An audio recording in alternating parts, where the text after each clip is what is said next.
June 21న రాసిన NEET UG పరీక్ష యొక్క ప్రొవిజనల్ ఆన్సర్ కీ అయితే రిలీజ్ చేయడం జరిగిందండి.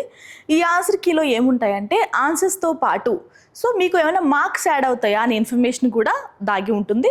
దాన్ని ఎలా చెక్ చేసుకోవాలో ఏంటి చూద్దామండి. ఓకేనా, మీరు నీట్ యూజీ 2026 వెబ్సైట్ ఒకసారి ఓపెన్ చేయండి. ఈ పోర్టల్ ఓపెన్ చేస్తే మనకి ఇక్కడ లేటెస్ట్గా వచ్చిన నోటిఫికేషన్స్ అన్నీ కనిపిస్తాయి.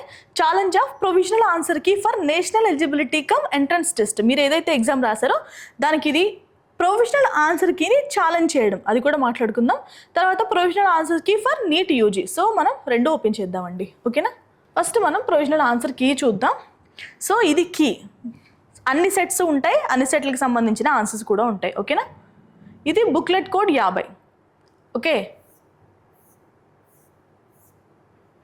ఇది బుక్లెట్ కోడ్ 60, ఇది 70, 80. మీకు 4 సెట్స్ ఉంటాయి కదా, 4 సెట్ల ఆన్సర్లు ఇవి. ఓకేనా, క్లియర్ కదా. చూడండి, ఇప్పుడు ఏ సెట్లో ఎన్ని క్వశ్చన్స్ యాడ్ అవుతాయి, ఎన్ని మార్క్స్ యాడ్ అవుతాయి కూడా చెక్ చేసుకోవచ్చు. ఇక్కడ చూడండి, బుక్లెట్ నెంబర్ 50లో 38వ క్వశ్చన్కి 2 ఆప్షన్స్ ఇచ్చారు. అంటే 2, 3 ఆప్షన్లో 2 కానీ 3 కానీ ఎవరైనా పెడితే ఆ ఆన్సర్కి మార్క్స్ ఇస్తారండి. ఓకేనా, ఇంకో 26 క్వశ్చన్ అనేది డ్రాప్ చేశారు. ఓకేనా, ఈ డ్రాప్ చేసిన క్వశ్చన్కి కూడా మార్క్స్ యాడ్ చేస్తారు, లేదు అంటే ఆ క్వశ్చన్ని మైనస్ చేసి రిమైనింగ్ క్వశ్చన్స్కి మాత్రమే ఆన్సర్లు ఇస్తారు. ఇక్కడ బుక్లెట్ కోడ్ 60లో 43వ క్వశ్చన్ డ్రాప్ అయింది.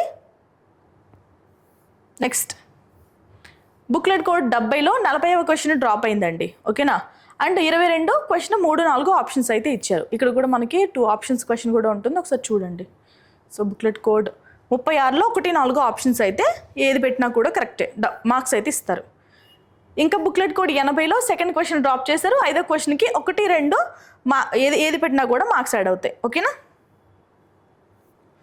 అండ్ ఇంకొకటి ఏంటంటే ఇవేవైతే ఆన్సర్స్ ఉన్నాయో, ఇప్పుడు మీరు క్వశ్చన్ నెంబర్ 73కి ఆన్సర్ 1 ఇచ్చారు ఎన్టీఏ వాళ్ళు. ఆ క్వశ్చన్ 1 కాదు 4 అని మీకు ఫర్ షూర్గా తెలుసు విత్ ఎవిడెన్స్తో. మీరు ఈ క్వశ్చన్ని ఛాలెంజ్ చేయొచ్చు.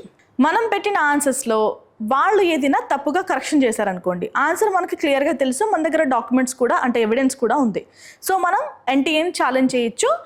ఎన్ని క్వశ్చన్స్కి వాళ్ళు ఆప్షన్స్ అనేవి తప్పుగా ఇచ్చారు అన్ని క్వశ్చన్స్ ఛాలెంజ్ చేయొచ్చు. ఓకేనా, ఫర్ సపోజ్ ఇంకొక 50 క్వశ్చన్ ఉంది, దీని ఆన్సర్ 3 అని ఎన్టీఏ వాళ్ళు ఇచ్చారు, కానీ మీకు ఫర్ షూర్గా తెలుసు దాని ఆన్సర్ 4 అని. ఓకేనా, లేదు అంటే ఆప్షన్స్లో అసలు కరెక్ట్ ఆన్సరే లేదు. ఏదైనా కండిషన్ అవ్వచ్చు. మీరు ఛాలెంజ్ చేయాలనుకుంటే మీ దగ్గర ఎవిడెన్స్ ఉంటే కనుక ఎన్ని క్వశ్చన్స్ అయినా ఛాలెంజ్ చేయొచ్చు. ఒక్కొక్క క్వశ్చన్కి మాత్రం 200 రూపాయలు అయితే మనం పే చేయాల్సిన అవసరం ఉంటుందండి. ఓకేనా, మనకి ఏ డేట్స్ లోపు ఛాలెంజ్ చేయాలి ఏంటి కూడా మాట్లాడుకుందాం. ఓకేనా, ఇక్కడ వరకు క్లియర్ కదా. అందరూ కూడా మీ సెట్కి సంబంధించిన ఆన్సర్స్ ఒకసారి చూసుకోండి, మీరేం పెట్టారు, మీకు ఎన్ని మార్క్స్ వస్తాయి కూడా క్యాలిక్యులేట్ చేసుకోవచ్చు. ఓకే, అండ్ ఇంకొకటి ఏంటంటే ఏ క్వశ్చన్స్ని మనం ఛాలెంజ్ చేయాలి ఏంటి కూడా ఒకసారి చూడండి. ఓకే, అండ్ ఎంతెంత డబ్బులు పే చేయాలో కూడా మాట్లాడుకుందామండి. ఓకేనా, ఫీజు వచ్చేసి 200 రూపాయలు ఒక్కొక్క క్వశ్చన్కి. మీరు ఎన్ని క్వశ్చన్స్ అయినా ఛాలెంజ్ చేయొచ్చు. ఇఫ్ ఇన్ కేస్ మీరు ఛాలెంజ్ చేసిన క్వశ్చన్ కనుక కరెక్ట్ అయితే మీరు ఏవైతే డబ్బులు పే చేశారో ఆ 200 రూపాయలు మీకు రిటర్న్ ఇచ్చేస్తారు. అండ్ ఇంకొకటి ఏంటంటే మీది బుక్లెట్ కోడ్ 60 అనుకోండి, మీరు రిమైనింగ్ కోడ్స్కి మీరు ఛాలెంజ్ చేయాల్సిన అవసరం లేదు. ఓకేనా, ఆ క్వశ్చన్కి ఒక్కసారి మీ బుక్లెట్ కోడ్తో మీరు ఛాలెంజ్ చేస్తే సరిపోతుంది ఆ నెంబర్తో. ఇంకా రిమైనింగ్ కోడ్స్ కూడా మీరు అంటే 4 సెట్స్ ఉంటాయి కదా, 4 సెట్స్కి మనం ఛాలెంజ్ చేయాలంటే అవసరం లేదు. ఒక్క సెట్కి ఒకసారి మీ సెట్కే ఛాలెంజ్ చేస్తే సరిపోతుంది. మనకి ఏదైతే ఆన్సర్ రివైజ్ చేస్తారో ఆ ఆన్సర్ వచ్చేసి అన్ని సెట్స్కి అందరికీ కూడా యూనిఫామ్గా ఇచ్చేస్తారండి. కాబట్టి ఇంకొకరు ఎవరో చేస్తారులే మనకి ఎందుకులే అని మాత్రం అనుకోకండి. ఒక్కొక్క మార్కు మన ర్యాంకు చాలా ఇంక్రీజ్ చేసే అవకాశం ఉంటుంది. కాబట్టి మీరు ఏం చేస్తారంటే మీకు షూర్గా తెలిస్తే మీరే ఆ 200 రూపాయలు పే చేసి ఛాలెంజ్ అయితే చేయండి. ఆ డేట్స్ ఒకసారి కూడా మాట్లాడుకుందాం. ఓకేనా, ఏ డేట్ లోపు పే చేయాలి అంటే జూన్ 25 నుంచి మొదలుపెట్టి జూన్ 28 వరకు అయితే అవకాశం ఇచ్చారు. ఈ డేట్స్ మధ్యలో 28 జూన్ రాత్రి 11:55 మధ్యలో అయితే మీరు ఛాలెంజ్ చేయొచ్చు. ఈ అవకాశాన్ని అందరూ సద్వినియోగం చేసుకోండి. ఎవరొకరు వేరే వాళ్ళు చేస్తారులే నేను ఎందుకు చేయాలి అని అలాంటి ధోరణిలో అయితే ఉండకండి. ఛాలెంజ్ చేస్తే అంటే ఆన్సర్ మీకు తెలిస్తే ఖచ్చితంగా ఛాలెంజ్ చేయండి. ఓకేనా, ఇది వాళ్ళ వీడియో అండి. మరొక వీడియోతో మళ్ళీ కలుద్దాం. ఏమైనా డౌట్స్ ఉంటే కామెంట్ చేయండి.